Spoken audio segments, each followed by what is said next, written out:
দর্শক, পৃথিবীতে দেখার মতো কত সুন্দর সুন্দর জায়গা আছে, স্পট আছে, রাস্তা আছে, আমরা অনেকেই জানি না। আজকের ভিডিওতে কিন্তু আমি তেমন একটা স্পট দেখাবো যা দেখলে আপনি পুরোই অবাক হয়ে যাবেন। এই জন্য আপনাকে পুরোপুরি ভিডিওটা দেখতে হবে। শুরুতেই এই রাস্তাটা দেখালাম, বেশ চমৎকার ছিল রাস্তা।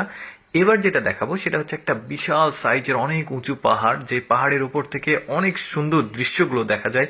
বেশ কয়েকটা ভিউ পয়েন্ট আছে, সুন্দর জায়গা রয়েছে যেগুলো দেখার জন্য এই যে দেখতে পাচ্ছেন টুরিস্টরা এখান থেকে হেঁটে হেঁটে চিকন রাস্তা বেয়ে সিঁড়ি বেয়ে একদম পাহাড়ের উপরে উঠবে। দৃশ্যগুলো বেশ চমৎকার, পুরোপুরি ভিডিওটা দেখলে আপনার ভালো লাগবে। এই যে দেখতে পাচ্ছেন সবাই হেঁটে হেঁটে উপরে উঠছে। আসলে পাহাড়ে যারা বসবাস করে তারা কিন্তু অনেক কষ্ট করে ওঠানামা করে, এরা তো টুরিস্ট, কিন্তু যারা পাহাড়ে বসবাস করে তাদের কিন্তু প্রতিদিন এরকম উঁচু নিচু রাস্তাগুলো বেয়ে উপরে উঠতে হয়, জিনিসপত্র ওঠানামা করতে হয়। তবে প্রযুক্তির উন্নতি হওয়াতে তাদের কাজটা একটু সহজ হয়েছে। তারা কিন্তু ড্রোন ইউজ করে, মানে তাদের যে ফসল ভারী জিনিসপত্র ওঠানামা করার জন্য, সেটাও একটু পর আপনাদেরকে দেখাবো। এই যে দেখতে পাচ্ছেন প্রথম ভিউ পয়েন্ট, এটা ভিউ পয়েন্ট ঠিক না, এটা রেস্ট নেওয়ার জায়গা। একটু ওঠার পর এখানে এসে রেস্ট নিয়ে আবার কিছু খাওয়া দাওয়া করে আবার সামনে হেঁটে যেতে পারে। তো যেটা বলছিলাম, তারা প্রযুক্তি ব্যবহার করে, যেমন তারা ওই যে ফসল বা বস্তা ভর্তি বা ভারী জিনিসপত্রগুলো এভাবে ড্রোন দিয়ে উপরে নিচে নিয়ে যাওয়া নিয়ে আসা করে। এই যে কলা দেখতে পাচ্ছেন, উপরে কলা চাষ করে তারা, এই যে কলা এভাবে নিয়ে আসলো। যেহেতু ভারী জিনিসগুলো আসলে বহন করা এত উঁচু জায়গায় খুবই কষ্ট, তাই তারা প্রযুক্তির উন্নতি হতে এভাবে আসলে তারা ড্রোন ইউজ করে। এনিওয়ে, এই যে দেখতে পাচ্ছেন চিকন চিকন রাস্তা বেয়ে উঠে যাচ্ছে। এখানে কিন্তু রাস্তাটা একটু মানে অস্পষ্ট হয়ে আছে, কারণ এখানে অনেক দেখা যাচ্ছে গাছগাছালি। উপরে দেখতে পাচ্ছেন, গেলে আরো রাস্তাটা দেখা যাবে পুরোপুরি।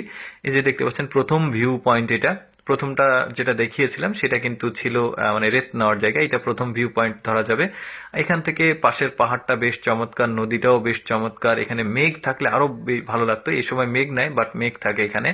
এই যে দেখতে পাচ্ছেন ওই ভিউ পয়েন্টটা যখন দেখা শেষ তখন কিন্তু টুরিস্টরা আবার হেঁটে হেঁটে আরো সামনে উঠে এই যে এইখানে আরেকটা ভিউ পয়েন্ট রয়েছে। মোট 6টা ভিউ পয়েন্ট। লাস্টের ভিউ পয়েন্টটাতে তো অনেক বেশি সুন্দর, আপনারা লাস্টে দেখতে পারবেন ওই ভিউ পয়েন্টটা। এই যে চিকন রাস্তা বেয়ে উপরে উঠে উঠে যাচ্ছে। ভারতেও কিন্তু এরকম অনেক জায়গা রয়েছে, তারপরে বাংলাদেশেও কিন্তু এরকম জায়গা রয়েছে। যারা বাংলাদেশ থেকে এইরকম সুন্দর জায়গা দেখতে চান তারা কিন্তু বাংলাদেশের চট্টগ্রাম বিভাগের ফেনীর এরিয়াতে রয়েছে, নাম চন্দ্রনাথ পাহাড়। সেই পাহাড়ে কিন্তু আপনার না, ফেনী না, ঠিক সীতাকুণ্ডুতে রয়েছে। সীতাকুণ্ডুতে আপনারা যেয়ে দেখতে পারবেন। সীতাকুণ্ডুতে কিন্তু এরকম একটা পাহাড় রয়েছে যার নাম চন্দ্রনাথ পাহাড়। এতটা বড় না, বাট ওইটা উঠা অনেক কঠিন। এরকম সিঁড়ি করা আছে, বেশ চমৎকার লাগে। কিন্তু এই পাহাড়টা আমি নিজে গিয়েছি, এক্সপিরিয়েন্স করেছি, এভাবেই উঠেছিলাম। এরা যেভাবে উঠছে এভাবে বেশ চমৎকার। কিন্তু এরপরে 3 নাম্বার ভিউ পয়েন্ট সম্ভবত এইটা। এখান থেকে কিন্তু অ্যাকচুয়ালি এখন মেঘ নাই, মেঘ থাকলে আরো চমৎকার লাগতো দেখতে। মেঘ কিন্তু এখানে থাকে এই ধরনের উঁচু জায়গাতে, প্রায় তো আমার মনে হচ্ছে যে 6 থেকে 7 হাজার ফুট উপরে মনে হচ্ছে এই জায়গাটা সমুদ্রপৃষ্ঠ থেকে। বেশ চমৎকার কিন্তু।